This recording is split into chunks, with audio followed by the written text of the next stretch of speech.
Jesus, quando ele sobe ao monte, quando ele vai e se retira para atravessar a noite e voltar pela manhã, é para buscar a intimidade com Deus. Nós precisamos ter esse hábito de buscar a Deus. Para o quê? Que as vozes que estão ao redor, falando, nos manipulando, os bajuladores, se calem e a gente começa a escutar o Espírito Santo. Era isso que Deus quer de nós. Era isso que Jesus estava fazendo quando ele atravessava a noite. Se Jesus fazia isso, quem somos nós para não fazer? E eu pergunto, quantas vezes você está atravessando a noite orando? Quantas vezes que ao raiar do dia você foi buscar ao Senhor? Quantas horas nós estamos buscando a intimidade com o Senhor? Quanto tempo de jejum você está se dedicando para escutar a voz do Espírito Santo e calar a nossa voz da carne? Calar as vozes. Calar a voz da nossa alma e escutar a voz de Deus. Irmãos, esse profeta podia ter buscado o Senhor, buscado a face de Deus e escutado a voz de Deus. E Deus ter falado, não se sente, levante daí, escute a minha voz. Ele ia zarpar, não ia ficar nessa armadilha. E Deus usa, olha só, Deus usa o próprio mentiroso para trazer a revelação para esse homem de Deus. Olha como chega a ser antagônico isso, chega a ser ao contrário. A própria pessoa que mentiu para ele é a própria pessoa que está trazendo a verdade para ele. Olha a cegueira, olha a surdez que esse homem de Deus caiu.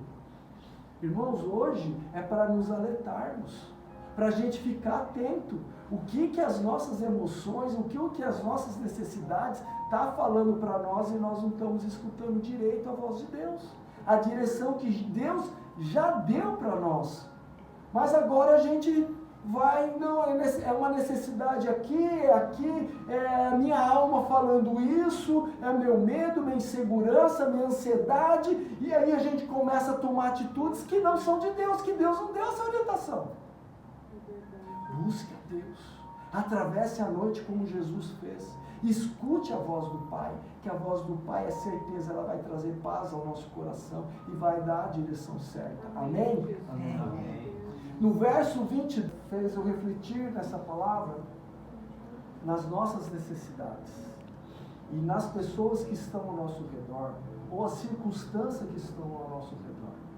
Muitas vezes nós escutamos realmente a voz de Deus para realizarmos algo, mas às vezes as nossas emoções, com as vozes que estão ao nosso redor, com os barulhos, né, que estão ao nosso redor, confunde aquela ordem que Deus deu. E normalmente nos pega também naquele momento de alguma necessidade, né? Aqui são necessidades físicas, mas também às vezes circunstâncias da vida que nos abalam emocionalmente. Esse homem estava muito cansado, muito exausto. Irmãos, o que ele fez aqui? Ele profetizou contra um altar idólatra. O que tem atrás da idolatria? O que Paulo fala que tem atrás das imagens idólatras? Tem os demônios. Ele fez uma batalha espiritual. Ele estava moído ali. Além das necessidades físicas que ele estava tendo, ele também enfrentou o quê? Uma batalha espiritual. Ele passou por um processo. Ele estava cansado. E naquele momento que ele estava cansado e estava debaixo desse carvalho, houve o quê? Esse falso profeta profetizando aquilo que Deus não falou nada, mas trouxe confusão. Deus, Ele pode sim mudar as circunstâncias, mas Deus vai falar com cada um de nós. É muito perigoso uma pessoa falar para nós e falar, ó, Deus falou comigo, vai nessa direção, e você vai cegamente. O que a palavra de Deus fala? Fala que nós podemos questionar a profecia, mas não o profeta. Nós não estamos para julgar as pessoas, mas nós estamos para julgar a profecia. E como que a gente julga a profecia? Recebeu a profecia? Ora, busca Deus. Pede para o Espírito Santo ministrar em você, confirmar se aquilo é de Deus mesmo ou é do diabo. Tem duas circunstâncias. Ou Deus realmente está falando, ou o diabo também está falando, ou nós estamos querendo manipular alguma situação de acordo com as nossas vontades, de acordo com as nossas machucaduras, de acordo com as nossas carências, de acordo com as nossas feridas. Às vezes as nossas feridas, os nossos embargos emocionais, eles falam muito mais alto do que uma profecia. A gente começa a manipular as situações para que realmente as coisas fiquem de acordo como nós queremos. Mas na realidade são as nossas emoções que estão manipulando. E às vezes a gente não percebe isso. Nessa situação, o profeta passou por um processo. Ele recebeu essa falsa orientação de um outro profeta. E é interessante que esse homem idoso, todo o texto, ele chama homem de Deus. Mas o profeta idoso fala para ele, eu também sou profeta. É só aqui que chama ele de profeta. Antes fala homem de Deus. Aqui está falando de profeta. Ou seja, o que esse homem idoso, esse profeta idoso, ele fez? Ele manipulou esse homem de Deus. Porque ele quis ter o que? Uma conectividade. Bajulação, irmãos. Toma cuidado com os bajuladores. Toma cuidado com as pessoas também que ficam manipulando o seu ego, manipulando as suas emoções. Toma cuidado com isso. Os bajuladores, eles querem tirar vantagem de nós. Eles querem retirar algo de nós. Esse profeta idoso, aqui no todo o texto a gente vai ver que ele não tirou nenhuma vantagem do homem de Deus. Mas ele foi usado por Satanás para tirar esse homem do propósito de Deus. Um homem de Deus, ele tem um propósito de Deus. Mas o que acontece? Satanás, a intenção dele é retirar a gente do propósito que Deus tem para nós. Porque a gente acha assim, a gente vê a cruz e vê a cruz como uma salvação. Salvação, eu vou para o céu. Eu creio em Jesus Cristo, confessei meus pecados, eu vou para o céu. Perfeito, está aí. Mas irmãos, a partir do momento que nós, já falei várias vezes isso, nós saímos do inferno e já estamos salvos, nós estamos garantidos. Então existe um propósito para cada um de nós aqui na terra, para as pessoas que estão ao nosso redor. E para isso, nós precisamos obedecer esse propósito.